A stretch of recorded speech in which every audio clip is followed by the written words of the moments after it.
নমস্কার, হিজিবিজির একটি ভ্রমণ ব্লগে আপনাদের সবাইকে স্বাগত। দিনটি ছিল ইস্টার হলিডের একটি দিন। ঝকঝকে আকাশ। আমাদের বন্ধুদের সাথে অনেক আগে থেকেই প্ল্যান ছিল একটু ঘুরতে যাওয়ার। প্রথমেই বাড়ি থেকে বেরিয়ে আমরা পৌঁছে গেলাম আমাদের আরেকটি বন্ধুর বাড়ির সামনে। সবাই ওখানেই জমায়েত করলাম। তারপর ওখান থেকে আমাদের যাত্রা শুরু হলো। আগের দিন রাত্রে বড় শখ করে অনেকটা সময় ব্যয় করে চুলগুলোকে কার্ল করলাম। মাকেও সকালে এক্সাইটেড হয়ে দেখালাম, মা দেখো কি সুন্দর চুলের স্টাইল করেছি। সাথে সাথে একটা উত্তর পেলাম, পুরো পাখির বাসা লাগছে মনা। মনটা বেশ খারাপ হয়ে গেল, যদিও কথাটা ঠিকই ছিল। একটু সময়ও টিকলো না, বরঞ্চ আমার চুলটা আরও অগোছালা হয়ে যাতা কাণ্ড। পুরো দিনই আমি পুরো খেপি বুড়ির মতো ঘুরলাম। আর জীবনে এসব এক্সপেরিমেন্ট করতে যাব না। যাই হোক, এবার আমাদের ঘোরার গল্পে ফিরি। আমাদের গন্তব্য হচ্ছে হোলি আইল্যান্ড। এটা একটা বেশ মজার জায়গা। এই আইল্যান্ডটি ইংল্যান্ডে অবস্থিত। আর দিনের বেশিরভাগ সময়ই এই আইল্যান্ডে যাওয়ার যে পথটি স্থলভাগ থেকে সেটা জলে ঢাকা থাকে। দিনে কয়েক ঘন্টার জন্য যাওয়ার পথটি থেকে জল সরে যায়। ঠিক ওই টাইমটুকুর মধ্যেই ঘুরে ওখান থেকে আসতে হবে। আমরাও প্রায় 2 ঘন্টা মতন ওই হোলি আইল্যান্ডে কাটিয়ে সময় মতো ফেরত এসেছিলাম। না হলেই তো বিপদ, ওখানে আটকে যেতে হবে একদিনের জন্য। রাস্তায় দেখুন কি পরিমাণ ক্যারাভেন।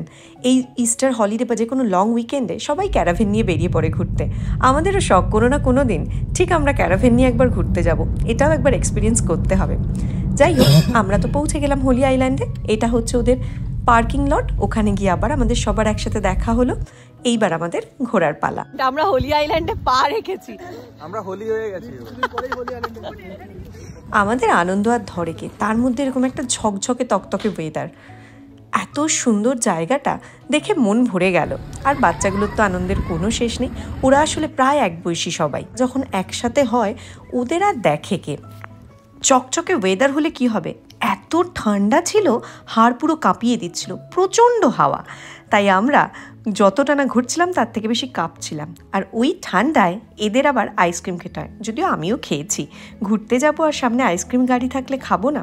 এখনও মনে পড়ে বাড়ির সামনে দিয়ে যখন এই আইসক্রিম কুলফি এগুলো যেত, মা কি রেগে যেত, বলতো এই এলো আবার আমার মাথা খাবে। আর একটা বাচ্চার হিংসা হচ্ছে। হিংসা। আমরা স্পেশাল ফটো তুলেছি, তুমি নেন না বুবু। আসো আসো, তোমার একটা তুলে দিই।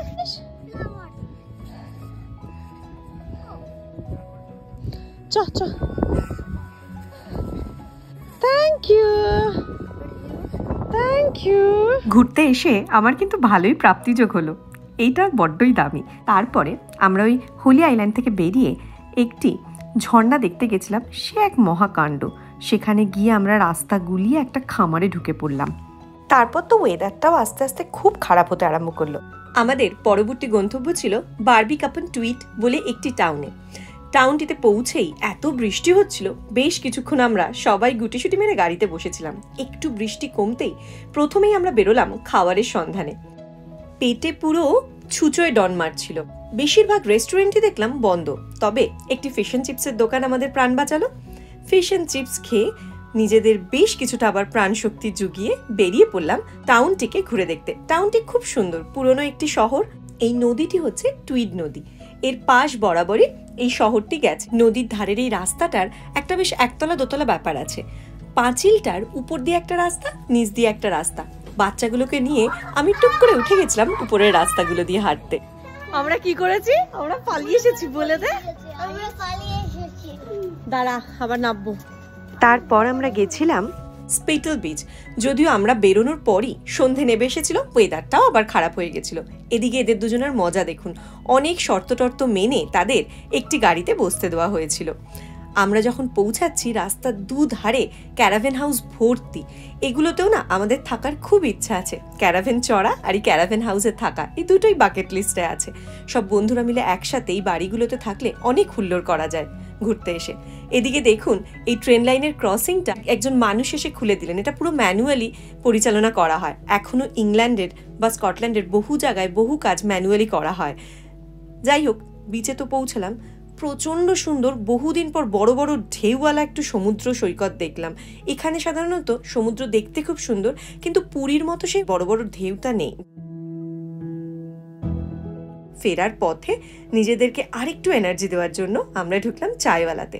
কারেক্ট চা, তার সাথে সিঙ্গারা, আহা, রাত্রের ডিনারটা যে কি ভালোভাবে আমরা সারলাম বলে বোঝানো দায়। এইভাবে আর একটা সুন্দর দিনের স্মৃতি ঝুলিতে পুরে আমরা বাড়ি ফিরলাম। আশা করি আমাদের এই ব্লগটি আপনাদের ভালো লাগবে। ভালো থাকবেন। এক কাপ গরম চায়ের শুভেচ্ছা দিয়ে আজকের ব্লগটি শেষ করছি। টাটা।